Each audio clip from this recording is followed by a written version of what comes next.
Terlalu dimasukkan ke hati. Rumah ini tua, pasti banyak suara-suara aneh, kata Santoso. Hai guys, assalamualaikum warahmatullahi wabarakatuh. Kembali lagi di channel gua Halim Utstim. Kali ini kita akan menceritakan sebuah kisah horor yang berjudul Pengabdi Setan.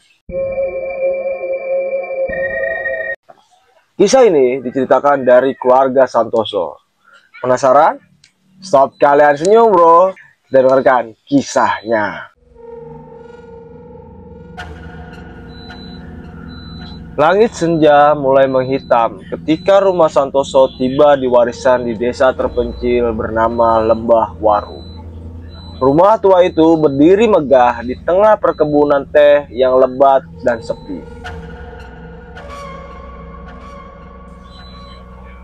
Usang, besar, dan gelap, hampir seperti bangunan yang menunggu untuk menelan penghuninya. Santoso, seorang duda dengan 3 anak, mewarisi rumah itu setelah kematian ibunya, yaitu Nyai Rubiah, yang terkenal angker oleh warga sekitar. Bahkan yang mengatakan semasa hidupnya, Nyai Rubiah adalah dukun wanita sakti yang sangat ditakuti. "Pak, apa kita benar-benar akan tinggal di sini?" tanya Dimas.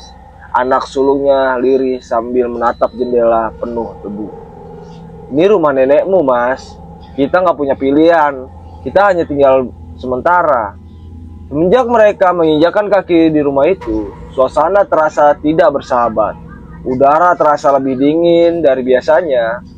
Awan kelabu menggantung rendah dan kabut turun cepat meski matahari belum tergelam sempurna. Angin semilar membawa aroma anyir dan debu terbakar. Di balik rumah ada sebuah sumur tua yang tertutup reot. Tetangganya pernah memperingatkan jangan dekatin sumur itu malam-malam. Kadang terdengar suara orang mengaji, kadang seperti bayi menangis. Itu bukan manusia. Malam pertama mereka terasa panjang. Dimas tidak bisa tidur di kamarnya. Ia mendengar suara derak lari loteng. Suara langkah kaki menyeret seperti seorang sedang diseret paksa. Pintu kamar diketuk pelan. Tok tok tok. "Siapa?" bisik Dimas. Tidak ada jawaban. Ia berjalan ke arah pintu, membuka sedikit, namun tidak ada apa-apa. Tiba-tiba terbuka lebar. Angin malam menerpa masuk, dan dari kejauhan, dari arah sumur, terdengar suara perempuan tertawa cekikikan. Panjang, parau, dan menyeramkan. Besok paginya, Dimas menceritakan itu ke ayahnya, tapi Santoso hanya menganggapnya mimpi. "Sudah, jangan terlalu dimasukkan ke hati. Rumah ini tua, pasti banyak suara-suara aneh," kata Santoso. Namun kejadian aneh makin menjadi. Farah, anak bungsu yang baru berusia 5 tahun, mulai sering berbicara sendiri. Ia mengaku punya teman baru bernama Ibu Merah. Ketika ditanya lebih lanjut, Farah berkata, "Ibu Merah tinggal di sumur belakang. Katanya dia dulu tinggal di sini sebelum nenek Rubiah mengurungnya." Setiap malam, Farah duduk menghadap dinding, seolah berbicara dengan sosok yang tak terlihat. Kadang-kadang ia menangis sambil menatap ke langit-langit dan berkata, "Jangan ambil Kak Dimas, jangan ambil Ayah." Santoso mulai khawatir. Ia memutuskan membersihkan gudang di belakang rumah untuk mencari barang-barang peninggalan ibunya, berharap ada petunjuk tentang masa lalu yang kelam. Di antara tumpukan kain kafan dan boneka kayu yang ditusuk jarum, ia menemukan sebuah kitab kuno bertulisan aksara Jawa kuno. Di dalamnya tertulis, janji darah kepada leluhur hanya bisa ditebus dengan pengabdian yang sempurna. 3 keturunan, 1 korban, dan 1 pengganti. Malamnya, sumur itu makin sering terdengar. Tangisan bayi, dating lonceng kecil, suara gamelan yang lirih, dan tawa perempuan kini terlihat jelas memanggil, "Dimas, Dimas." Puncaknya terjadi di malam ketiga. Dimas menghilang. Pagi hari, kamar Dimas kosong, jendela terbuka lebar, dan di lantainya ada jejak lumpur berlumuran darah yang mengarah keluar menuju sumur tua. Santoso dan anak keduanya yaitu Intan berlari ke belakang rumah. Mereka mendapati papan penutup sumur terlepas. Dan dari dalam sumur tercium bau amis yang menyengat. Farah berdiri di pinggiran sambil berketawa. "Dimas sudah ketemu, Ibu Merah. Sekarang giliran ayah," katanya dengan senyum yang tak wajar. Intan menjerit memeluk adik kecilnya yang kini wajahnya tampak pucat. Matanya hitam legam seperti kosong. Santoso tak bisa berkata apa-apa. Ia sadar warganya menjadi bagian dari pengabdian berdarah. Arwah ibunya tak pergi dengan tenang. Ia mewariskan kutukan. Ia menanamkan perjanjian kegelapan yang belum tuntas. Dan sumur tua itu bukan hanya tempat air, tapi gerbang ke dunia lain. Angin berhembus kencang membawa hawa kematian. Rumah peninggalan Nyai Rubiah tak lagi serasa seperti rumah, melainkan kuburan hidup yang mengintai setiap penghuninya. Dimas belum ditemukan. Santoso menyisir kebun teh bersama warga, menyusuri setiap sudut desa, tapi hasilnya nihil. Tidak ada jejak, tidak ada suara, hanya ada satu hal yang pasti. Suara dari sumur tua semakin nyaring setiap malam. Kadang terdengar tawa Dimas, kadang jeritan minta tolong. Intan mulai mimpi aneh. Dalam mimpinya, ia melihat Dimas duduk bersila di dalam sumur, dikelilingi lilin merah darah. Tubuhnya penuh luka dan matanya memutih. Di belakang berdiri sosok perempuan tinggi menjulang, dengan gaun robek dan rambutnya menutupi wajah.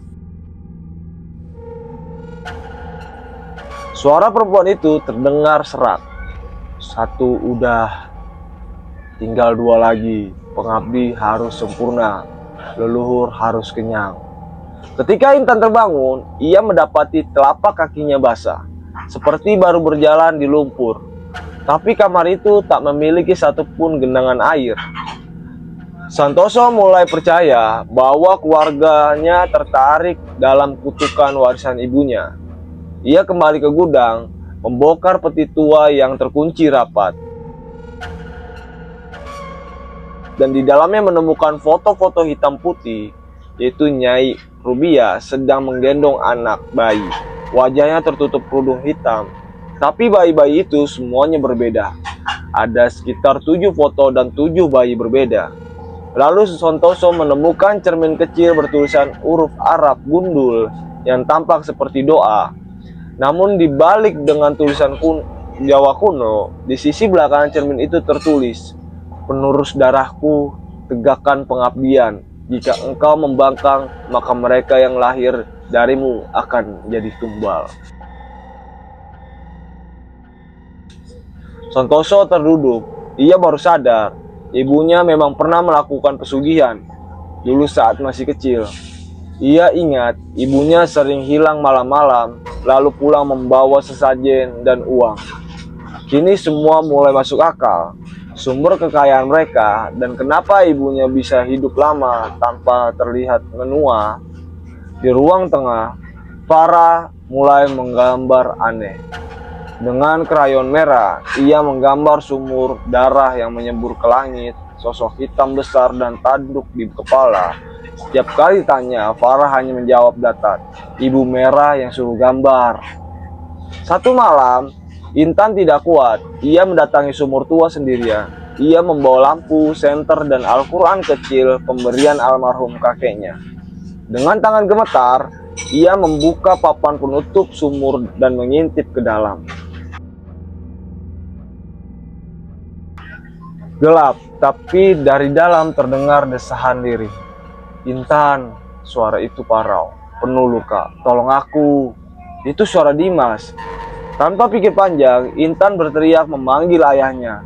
Santoso datang tergepoh-gepoh dengan tali tambang. Ia menuruni sumur dengan berani, sementara Intan memandangi ujung tali dari atas. Di dalam sumur, suasananya dingin luar biasa. Dinginnya berliput dan licin. Saat mencapai dasar, Santoso melihat Dimas duduk di sudut. Tubuhnya gemetar, wajahnya penuh luka dan tanah. Ia segera memeluk anaknya, namun begitu ia menyentuhnya, tubuh Dimas berubah dingin seperti mayat. "Ayah!" Dimas membuka mata perlahan. "Pergi, dia marah." Seketika dari balik kegelapan sumur terdengar suara gemuruh. Air mulai naik cepat, lalu muncul wajah. Bukan wajah, sebuah topeng putih dengan senyum lebar dan mata kosong. Rambut panjang menjuntai seperti akar, dan tubuhnya muncul dari dinding sumur. Ia mendesis. "Tidak ada yang bisa keluar dari pengabdian, satu korban tak cukup." Tali di atas terguncang hebat. Intan berteriak histeris. Farah entah dari mana muncul dan mulai menyaksikan lagu dolanan Jawa. "Sluku, sluku batok, batoke ela elo." Sorry ya guys kalau salah. Suasana mencekam, berusaha naik di atas. Intan menarik sekuat tenaga, sementara angin berputar di sekitar sumur. Suara-suara aneh bergema di sekitar rumah, seperti arwah dan tangisan bersamaan. Dengan susah payah, Santoso berhasil keluar dari sumur membawa Dimas yang tak sadarkan diri. Namun saat itu pula, Farah tiba-tiba berhenti bernyanyi. Ia menatap ayah dan kakaknya dengan tatapan kosong, lalu berkata, "Sekarang giliran aku ya." Tanpa aba-aba, tubuh Farah melayang pelan ke arah sumur. Intan menjerit. Santoso berlari mengejar, tapi sebelum ia bisa meraih tubuh putrinya, Farah telah melompat masuk ke dalam sumur seperti ditarik oleh kekuatan tak terlihat. Piu! Sumur kembali diam, seperti tidak ada terjadi apa-apa. Santoso berteriak seperti orang gila, memanggil nama Farah, namun tak ada jawaban. Intan memeluk ayahnya sambil menangis. Tubuh mereka gemetar. Dimas mulai siuman, memegangi kepalanya dan berbisik, "Dia belum kenyang." Malam itu, mereka bertiga duduk di ruang tengah, saling meluk, ketakutan menyelimuti seluruh rumah. Dan saat tengah malam lewat, suara lonceng terdengar dari luar, diikuti suara langkah kaki berat, lambat, menyeret sesuatu mendekat dari arah sumur. Dan ketika Santoso mengintip dari jendela, ia melihat sosok perempuan berdiri mematung menghadap rumah. Tubuhnya seperti dipenuhi bekas luka bakar, dan dari tangannya tergantung boneka kaku yang mirip dengan Farah. Perempuan itu tersenyum, dan dari mulutnya keluar suara anak kecil. "Ayah, aku sudah ikut Ibu Merah, tapi ayah juga ikut ya." Pagi datang dengan langit kelabu. Rumah warisan Nyai Rubiah kini bukan lagi sekedar tempat tinggal. Setelah kehilangan Farah yang ditelan sumur, Santoso, Intan, dan Dimas menjadi bayang-bayang dari manusia. Mata mereka kosong, tubuh mereka gemetar, setiap angin bertiup dari arah sumur. Dimas yang sudah diselamatkan dari dasar sumur masih belum sepenuhnya pulih. Ia lebih banyak diam, matanya tak pernah benar-benar fokus. Kadang ia berbicara sendiri, seolah ada seseorang yang berbisik dari belakang dinding rumah. Kalimat yang sering keluar dari mulutnya adalah, "Dia belum kenyang, darah belum cukup, kau masih hidup, ayah." Santoso tahu ini bukan mimpi buruk biasa. Ini adalah warisan dosa. Ibunya yaitu Nyai Rubiah setelah membuat perjanjian yang tak bisa dibatalkan. Luhur iblis yang ia sembah meminta pengabdian, meminta keturunan sebagai tumbal. Dan kini generasi Santoso lah yang harus membayar harganya. Di malam ketujuh, setelah kepergian Farah, cermin-cermin retak satu persatu, benda-benda bergerak sendiri, dinding mengeluarkan darah yang menetes perlahan dari pojok-pojok langit itu. Bau kemenyan terbakar meresap ke seluruh ruangan meski tak ada yang menyalakan. Intan mulai melihat bayangan Farah di setiap sudut rumah. Di kamar, di dapur, bahkan di bawah ranjang. Wajah adiknya pucat, matanya sepenuhnya hitam, dan selalu berkata, "Kakak ikut ya, di sini ramai kok." Santoso sadar, mereka tidak akan bisa pergi begitu saja dari rumah ini. Ia mencoba membakar kitab warisan ibunya, namun kitab itu tidak terbakar. Bahkan saat dilempar ke tungku, api malah padam, dan udara menjadi sangat dingin seketika. Ia kemudian mencoba pergi dari rumah bersama anak-anaknya, tapi mobil mogok tanpa alasan. Bahkan ketika mencoba berjalan kaki keluar desa, mereka selalu ke tempat yang sama, halaman rumah. Seakan-akan jalan keluar menghilang. Lalu malam itu, Santoso bermimpi bertemu ibunya. Dalam mimpi itu, Nyai Rubian duduk di kursi tua, tersenyum sinis. Di belakangnya berdiri sosok raksasa tinggi yang hanya berupa bayangan hitam dengan mata merah menyala. "Kau pikir bisa lari dari pengabdian?" kata ibunya dengan suara dua lapis. Suaranya sendiri dan suara lain yang lebih dalam. "Darah yang kuberikan kepadanya membuat keluarga kita kaya. Sekarang giliranmu menebus. Kau bisa menyelamatkan anak-anakmu kalau kau rela menjadi pengganti mereka. Pengabdi harus sempurna, tebusan darah, jiwa satu ke satu." Santoso terbangun dengan peluh membasahi tubuh. Ia menatap kedua anaknya yang tertidur lelap di ruang tengah. Saat itu, tekad dalam hatinya sudah bulat. Pagi harinya, ia menyuruh Intan dan Dimas berkemas. "Ayah mau kalian pergi dari sini," ucapnya tegas. "Jangan keluar akan terbuka kalau aku tinggal sendiri. Aku sudah mengerti apa yang harus kulakukan." "Tidak, ayah jangan ngomong gitu," Intan menangis. Tapi Santoso hanya memeluk anaknya erat-erat. "Kalau aku pergi, pengabdian ini berakhir. Setan itu hanya ingin satu, jiwa yang menyerah. Biar aku saja." Sebelum matahari terbenam, Santoso mengantar anak-anaknya sampai ke ujung. Sampai ke ujung kebun. Ajaibnya, jalan desa yang kemarin tak terlihat, kini muncul kembali. Mobil tua yang sebelumnya mogok, kini bisa dihidupkan. "Ayah, jangan tinggal di sini," Dimas memohon. Santoso hanya tersenyum, "Doakan ayah tenang, dan jangan pernah kembali ke sini." Mereka berpelukan terakhir kalinya. Malam pun tiba. Rumah kini benar-benar sunyi. Santoso duduk sendiri di ruang tengah, mengenakan pakaian bersih dan membawa kitab kutukan ibunya. Menyalakan lilin darah di 4 penjuru ruang, membaca mantra terakhir yang ada di dalam kitab. Saat selesai membaca kalimat terakhir, rumah bergetar. Angin kencang berputar dari arah sumur, pintu terbuka sendiri, lantai retak, sosok bayangan hitam mulai muncul dari dinding.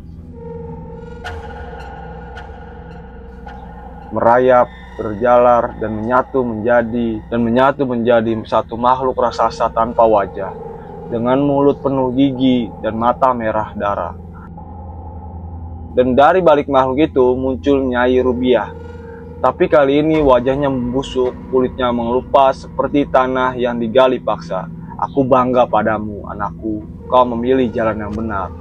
Santoso tak menjawab. Ia mengambil belati peninggalan yang ditemukan dari gudang dan menusukkan ke dadanya sendiri sambil berteriak, "Aku tebus dosa keluargaku dengan darahku sendiri." Tubuhnya roboh, darah mengalir ke lantai dan membentuk simbol lingkaran yang bersinar merah. Suara jeritan dari dalam rumah menggema keluar, membuat seluruh desa bergetar. Dan sesudah itu, sunyi. Beberapa hari kemudian, warga menemukan rumah itu kosong. Sumur tertutup rapat dengan papan baru. Tidak ada lagi suara-suara aneh. Rumah tetap tua, tapi kini tampak damai. Seperti sudah bebas dari roh jahat yang selama ini menguasainya. Intan dan Dimas kini tinggal bersama paman mereka di kota. Mereka tumbuh dewasa dengan kenangan kelam, namun tak pernah lagi diganggu oleh makhluk halus. Namun pada saat satu malam bertahun-tahun kemudian, saat Dimas sudah menjadi ayah, putrinya yang baru saja berusia 5 tahun datang sambil membawa gambar. Gambar itu adalah sumur dan seorang bergaun merah. "Ayah, kata si kecil sambil tersenyum. Tadi malam aku diajari gambar ini sama Ibu Merah. Dimas hanya bisa menatap kosong karena kutukan lama mungkin belum benar-benar berakhir. Tamat. Oke, itu aja kisah horor dari Pengabdi Setan. Kita tunggu video selanjutnya. Jangan lupa di subscribe guys. Thank you.